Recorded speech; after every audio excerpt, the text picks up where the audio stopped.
I was a decent runner. Actually, I got to go to the state meet in long jump. Oh, cool. So do you remember any, I'm wondering if you remember the length, like 20 feet, 8 inches. 20 feet, 8 inches. That was your best jump. Yeah. Well, in high school, yeah. I kind of want to set up a 20-foot, 8-inch obstacle at Hampton Park and just have people try. Can anyone get it?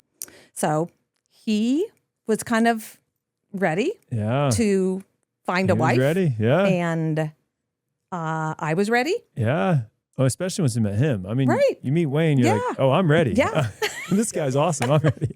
And my parents knew about him, but hadn't met him. Now, once again, this was over 50 years ago.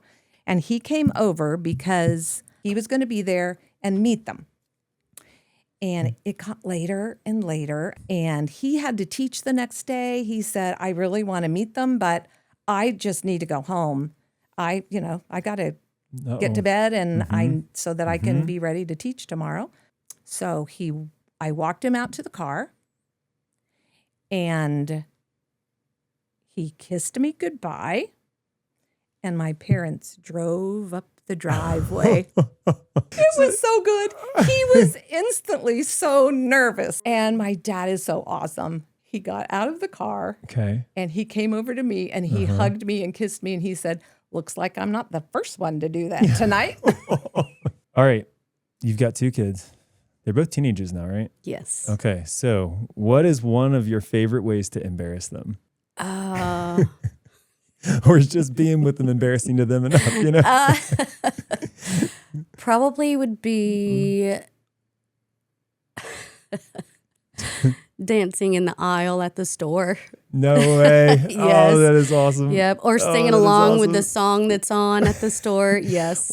Yes. I'm picturing both of them. I'm imagining, what is Lauren doing? Like, does she just walk away? Mom, or does stop. Every Sunday morning since I started coming to Hampton Park, every Sunday morning. I used to do Sunday nights, and honestly, I just got lazy. I was like, I'm living too much on my phone on that time. But every Sunday morning, whoever's teaching, gonna have some notes. That's sweet. And I use emojis rather than words a lot of times. Like if I have a thought, like I forgot about let's talk about like a moment where I'm like, man, that was a raised hands or a mind blown. I use mind blown emoji so that then like I can search mind blown emoji and find all the moments where my mind was blown. Dude. So there you go. That's the only time I like digital notes I take, and it's the Apple Notes for sermon notes. And we're in this school building, and it's all closed up. We're all stuffed in there. I mean, oh man, stuffed in there, and the body odor is just amazingly awful.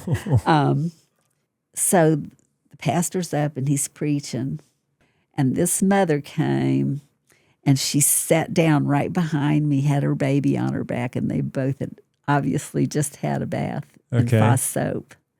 And I was, thank you, Lord. But this is what God impressed on me. I thought, to have the sweet fragrance of Christ in my life, like those people had that fragrance. That's what I want for myself. And there were things like that God was always doing, that He was teaching me through that time. And all the things I've resisted most of my life, they've been the greatest blessings to me. Isn't that amazing? It is. He's so kind to us. You got to be present. Almost every guy that I used to work with, I can only think of one who's not divorced. It's just because they put a priority that was not the kid. You know, there was a priority in their life, and it was not family. That's the biggest thing. Your kids need you more than they need the stuff. Trying to go to Catholic services, but was just not finding anything. Yeah. So I just kept trying to go on my own very rarely. And it wasn't until I met Tim that I went to a church and I was like, wait, I'm supposed to read my Bible? And I can speak words to God that aren't this prayer? Yeah. So that was when I was like, whoa, why am I 24 years old? Wow. And no one told me this. We lose our joy if we get so caught up in, if you get away from the Bible and start making your own little rules here and there. I think you really need to focus on, what does the Bible say? If you could just give one piece of advice to a young believer who wants to understand the Bible better, what might that be? Read the Bible on a regular basis, but read it with questions in your mind as you're reading. Okay. If you don't have questions about what you're reading, you won't remember it. But if you have questions, you say, well, no, wait a minute. It says that here, but it seems like I heard this another passage. You'll study that. Yeah. And you'll learn from it. For so much of my early life, I did not do that. It was just, read through the Bible every year. And then it started going, well, wait a minute. What does this verse actually mean by what it says?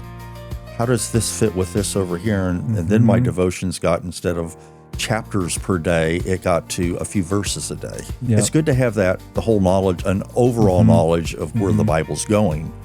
But if you're really going to learn it, for me, that's how I had to do it. One of the first things I found out was like my fourth, fifth, sixth great-grandfather on my mom's side was a dedicated Christian. Oh. And I don't know of a lot of dedicated Christians in my family. Really? So it actually made me wonder if he had prayed for his family in the future, and perhaps why God led me to him. I had a couple friends that it was going to be extremely hard to tell. Like, I did not want to tell them I was moving. One of them being my mentor friend that I had known since I was a kid. Yeah. And when I told him, he just looked at me with tears in his eyes and he said, I've actually been praying that God would take you somewhere that brings you closer to him.